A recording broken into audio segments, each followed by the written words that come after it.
Opo sir, lalamove po sir, deliver po. Sir, nandito po ako sir sa sir, sa may Petron.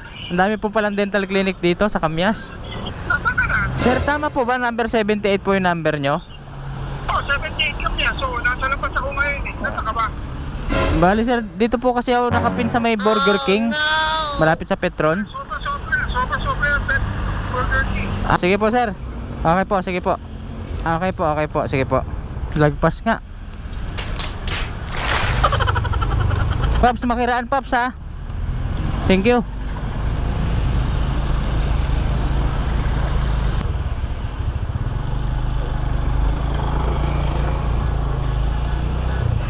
Sorry sir ha, lumagpas po sir. Sabi ko na nga ba, number 88 yung napuntahan ko eh. Dito to yan. Ito lang pala to sir. Apo. Apo. Ay, sir, salamat po.